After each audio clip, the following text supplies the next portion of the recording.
So for those of you who watched the build on this 75 stepside, it was a long series we did on it, and I'm in the shakedown now, and I realized, well, I didn't realize, I knew I hadn't done it. I hadn't fully checked out the axles and drivetrain, transfer case, transmission on this thing. Because just rolling it around, it seemed good and everything, and I should have opened them up, and I didn't. Big mistake. So let's get into this thing, and let me show you what we found basically, and go over some things, and we'll start with the transmission transfer case and work our way to the axles, and let me show you what it looks like.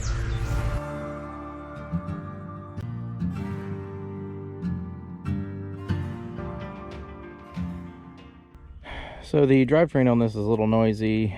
I have checked and made sure they were topped off and everything. The fluids on the axles and transfer case, I did not drain and refill. I'm going to, and I don't know what's in there exactly, and I'm hoping there's nothing bad. By opening them, we not only change the fluid, but we can see if there's anything going on that might cause it to be excessively noisy. Now obviously this is going to be a noisy truck because just the way it is, you know, completely mechanical, and you know, very old tech. But let's, just for peace of mind, make sure we know that nothing is bad. Let's open the axles and drain the transfer case, replace the fluid, see if we find anything. Let's get into it. Good thing I put that fill plug right over the exhaust, huh? It's not tremendously tight. That's good. Just normal tight. Okay.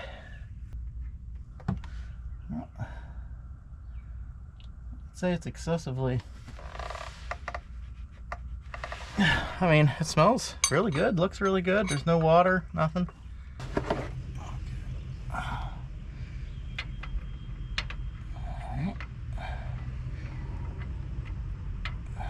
The oil looks really good, and no signs of metal or wear or anything.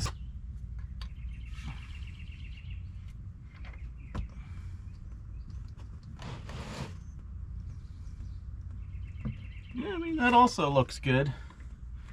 No metal. Smells good.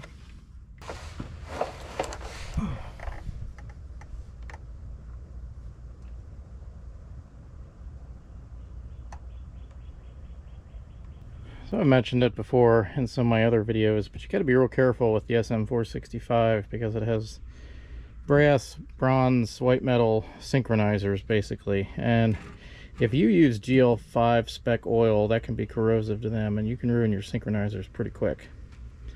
So I'm sure this had the right fluid in it because this started sitting long before the GL5 spec was introduced. So that's probably one of the reasons why this transmission operates so smoothly, because it's never had GL5 in it. It's a mistake some people make sometimes, and you can tell they start to wear pretty quick. Anyway, Royal Purple, as you know, it's not sponsored or anything, because obviously they're way too famous to sponsor a little channel like me, but they're one of the few I found that will work with the GL4 spec. They say GL4 and GL5, but there's also the note on here: max gear is non-corrosive to soft yellow metals, brass, bronze, copper, safe from use in manual transmission with synchronizers. So they're one of the few I found that do that.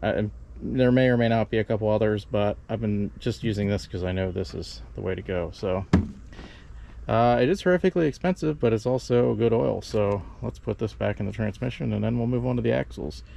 In the oil drain, I did not find any metal, I did not find any debris, nothing. The oil looked great, clean, no water, nothing.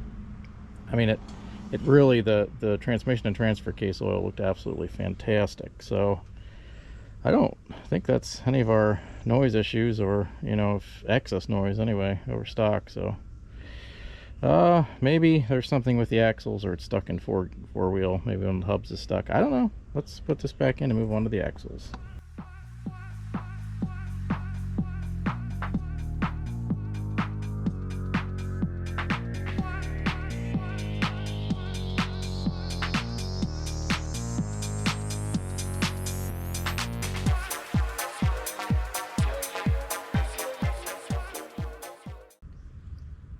Okay, that's not so good. Goodness gracious. Gear wear is pretty bad. I don't see any, well, yeah, I see some sludge in there. Yeah. There's sludge. Yeah, lots and lots of gear wear. Oh boy. That's awful. No chunks, but my goodness. Well, that's depressing. You always have that possibility when you buy something like this, but wow, okay. That is severe gear wear.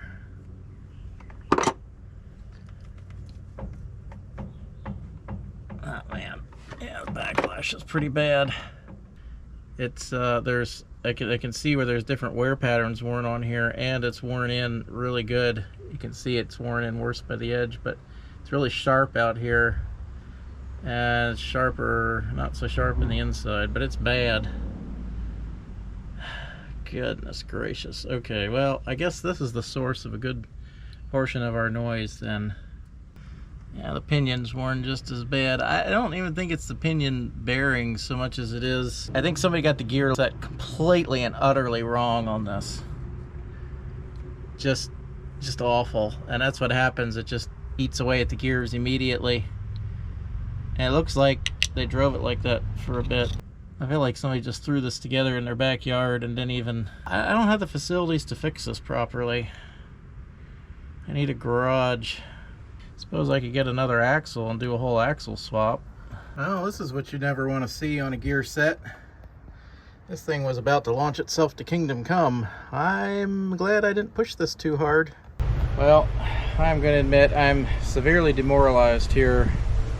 This is my own fault for not checking this in the beginning, just basing it off of what the original owner had kind of indicated to me, that it was hardly driven at all. Well, this axle has been driven a lot with the adjustment it has on it, and it's almost all gear lash and everything. It's wrong. It's very, very wrong. It was adjusted wrong, it was set up wrong, and it was driven wrong a good bit. Whether it was driven on the original chassis or this engine, I don't know. I can't imagine this engine has that many miles on it, so it was probably the original chassis. And now we find probably the root reason that this truck was parked back in the day, because the axle's shot.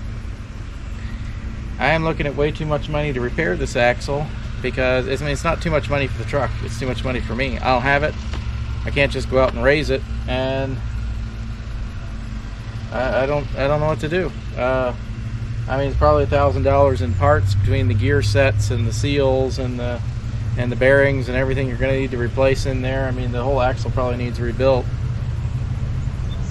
By the time you put all that money into it, you might as well replace the outer bearings and stuff too. And if I take it to somebody, it's probably a $2,000 job. I don't know. I don't have the money to put bigger axles in. If I could find a set of used axles, but they would have to be better than this one. I don't know. And what's the guarantee on a used axle that it's even going to be runnable? Most of the time they sell them as cores, you know. And if I could find a running driving truck for cheap enough that I could test the axles and know they're good, but you're not going to find that cheap enough. So I don't know what to do with this project now. I can't drive it, not really safely, and I can't really sell it to anybody with the axle bed.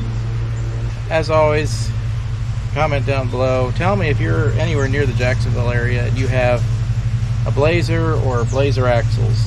If you have a set of 2 axles, I don't care what the gear ratio is, as long as they're runnable.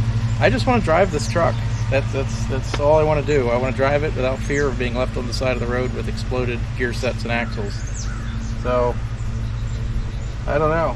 If you got a relatively cheap solution for me, hit me up. I'll put the email down there. Email's down in the description on this video. And well, I do appreciate anybody who watched this, but I don't know where we're going with this truck. We'll see in the future. Not sure. Thanks for watching.